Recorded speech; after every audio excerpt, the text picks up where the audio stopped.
38వ వార్డులోని చంద్రబాబు నాయుడు గారి ఆంధ్ర రాష్ట్ర ముఖ్యమంత్రిగా ప్రమాణ స్వీకారం, నియోజకవర్గ ఎమ్మెల్యేగా పత్తిపాటి పుల్లారావు గారు గెలుపుకై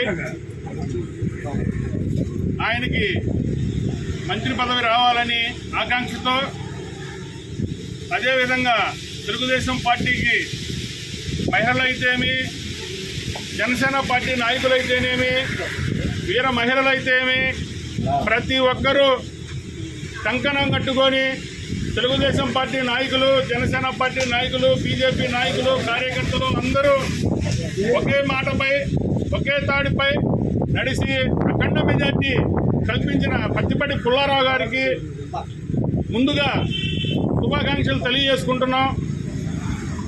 ఈరోజు 38వ వార్డులో మార్తరాజు అని ఫ్యామిలీ వాళ్ళు పుల్లారావు గారి గెలుపుకై గంగమ్మ తల్లి దగ్గర మొక్కోవడం జరిగింది. ఉదయం వచ్చి ఈ విధంగా మొక్కు తీర్చుకోవాలన్న ఇది పరిస్థితి అంటే అందరినీ అప్పటికప్పుడు అనుకొని అందరినీ ఈ గంగమ్మ తల్లి దగ్గరికి ఇచ్చేసి ఆహ్వానించి ఈ కార్యక్రమం జరుపుకుంటున్నాము. ఇలానే మునుముందు మెజార్టీ, ఇదే మెజార్టీలో ప్రతి తెలుగుదేశం పార్టీ కార్యకర్త, నాయకులు ఇదే పొత్తు, జనసేన, తెలుగుదేశం పార్టీ, బీజేపీ పొత్తు కొనసాగాలని కోరుకుంటూ మనస్ఫూర్తిగా శుభాకాంక్షలు తెలియజేసుకుంటున్నాను. నియోజకవర్గ మా నాయకులు గౌరవనీయులు శ్రీ ప్రత్తిపాటి పుల్లారావు గారికి ఎమ్మెల్యేగా అఖండ మెజార్టీతో గెలిచినందుకు చిలకలూరుపేట ప్రజానీకం తరఫున అందరి తరఫున కూడా ధన్యవాదాలు ప్రతి ఒక్కళ్ళకి పేరు పేరున తెలియజేసుకుంటున్నాం. ఈరోజు వారి గెలుపు కోసం, చంద్రబాబు నాయుడు గారు ముఖ్యమంత్రి కావడం కోసం నియోజకవర్గంలో మహిళలు అనేక మొక్కులు మొక్కారు. ఆ మొక్కుల్లో భాగంలోనే ఈరోజు గంగమ్మ గుడికాడ 38వ వార్డు జంగా వినాయకరావు గారి ఆ సారథ్యంలో మరి వాళ్ళ వార్డులో వాళ్ళు మొక్కుకున్నారంటే మేము కూడా అందులో ఒక భాగంగా ఈరోజు గుడి దగ్గరికి రావడం జరిగింది. అందరం కూడా ఇక్కడికి వచ్చి ఎంత ఆనందంగా, మనసుకి ఉల్లాసంగా ఈ మొక్కు చెల్లించుకోవడం జరిగింది. అందరికీ కూడా తెలుగుదేశం పార్టీ కుటుంబ సభ్యులందరికీ కూడా పేరు పేరున ధన్యవాదాలు తెలియజేసుకుంటూ మరి మన నాయకులు ఇంకా మంచి మంచి పదవులు అలంకరించాలని, మరి అందరినీ కూడా మనందరం కూడా నిండు నూరేళ్లు ఆయురారోగ్యాలతో ఈ నియోజకవర్గ ప్రజలందరూ కూడా ఉండాలని, మరి వారి నీడన మనం చల్లగా ఉండాలని కోరుకుంటూ ఈ అవకాశం ఇచ్చిన పెద్దలకు ధన్యవాదాలు తెలియజేసుకుంటూ జై ప్రత్తిపాటి. ఈరోజు 2024 సంవత్సరం ఎలక్షన్స్ లో తెలుగుదేశం పార్టీ ఎంతో ఘనమైన విజయాన్ని సాధించిందండి. మరి చంద్రబాబు నాయుడు గారు ముఖ్యమంత్రిగా గెలవాలి అంటే, శాసనసభ్యులుగా గెలిచి ముఖ్యమంత్రి అవ్వాలి, ఆంధ్రప్రదేశ్ రాష్ట్రానికి ఆయన శపథం నెరవేరాలని చెప్పేసి మరి ఆయన శపథాన్ని నెరవేర్చే విధంగా ఆంధ్రప్రదేశ్ మహిళలు ముందంజలో ఉన్నారండి. మహిళా ప్రభంజనం వీచింది. మరి అలాగే మన నియోజకవర్గంలో మన నాయకులు శ్రీ ప్రత్తిపాటి పుల్లారావు గారు మరి 33,000 మెజారిటీతో గెలిచారంటే అది మామూలు విషయం కాదు. మరి ఇంతమంది కూడా అభిమానాన్ని చూరగొన్న నేతలండి. మరి నారా చంద్రబాబు నాయుడు గారి సారథ్యంలో కానీ, మన నాయకులు శ్రీ ప్రత్తిపాటి పుల్లారావు గారి నేతృత్వంలో మరి ఆంధ్ర రాష్ట్రం కానీ, నియోజకవర్గం కానీ మరి భారతదేశంలో నెంబర్ 1 స్థానానికి ఆంధ్రప్రదేశ్ మరి భారతదేశం నెంబర్ 1 రాష్ట్రంగా ఇది నిలుస్తుందని చెప్పి మనందరం కూడా భావిస్తూ ఉన్నాము. మరి చూస్తే మరి మన ప్రత్తిపాటి పుల్లారావు గారు ఒక అజాత శత్రువు లాంటి వ్యక్తి. ఆయన పార్టీ, తెలుగుదేశం పార్టీ 2019లో ఓడిపోయిన దగ్గర నుంచి కూడాను మరి ఆంధ్ర రాష్ట్రంలో మరి ఆంధ్ర రాష్ట్ర ఉపాధ్యక్షులుగా బాధ్యతని తీసుకొని మరి ఈస్ట్ వెస్ట్ గోదావరి జిల్లాలు కానీ, కృష్ణా కానీ, గుంటూరు కానీ, పల్నాడు జిల్లాలో కానీ మరి ఎంతో కష్టపడి అసలు మరి ఎంతో సారథ్యం వహించి చాలా మంది మరి గెలుపుకు కృషి చేసిన ఘనత మన నాయకులకు దక్కుతుంది. అలాంటి మన నాయకుల్ని మనం మళ్ళా మన మంత్రిగా కూడా చూడాలి, ఇంకెంతో ఉన్నతమైన పదవులు అలంకరించాలి మన నాయకులు అని చెప్పి నేను మనసారా కోరుకుంటూ సెలవు తీసుకుంటానని.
అందరూ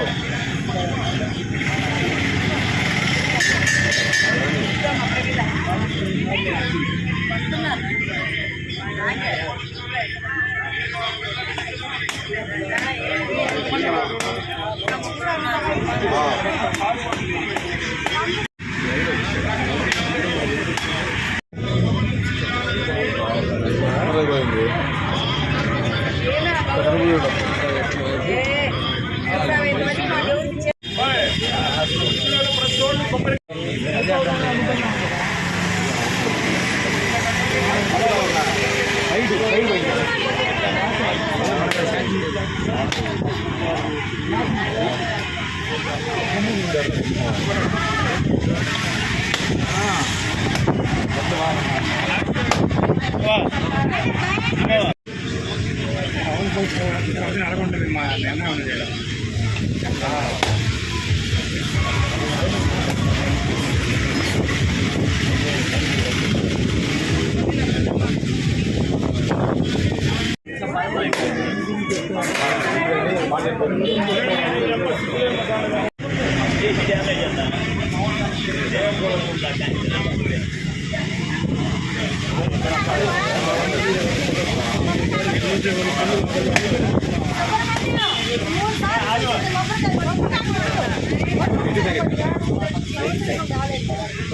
కొండలన్నా కొబ్బరిగా కొడదా కొట్టకూడదు కానీ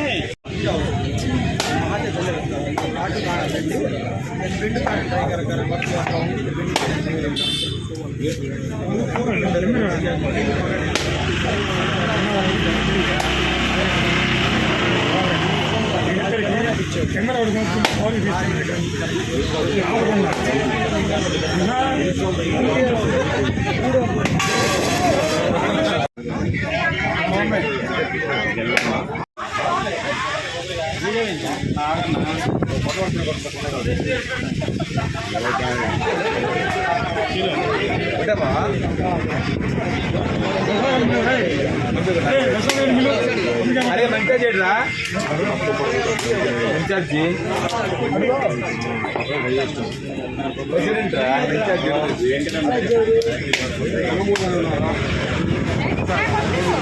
మూడు దగ్గర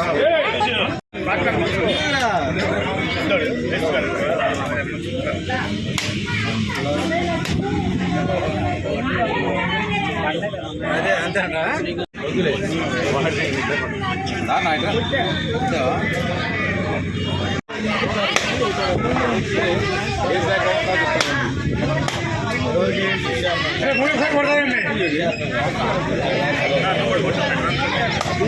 కొట్టండి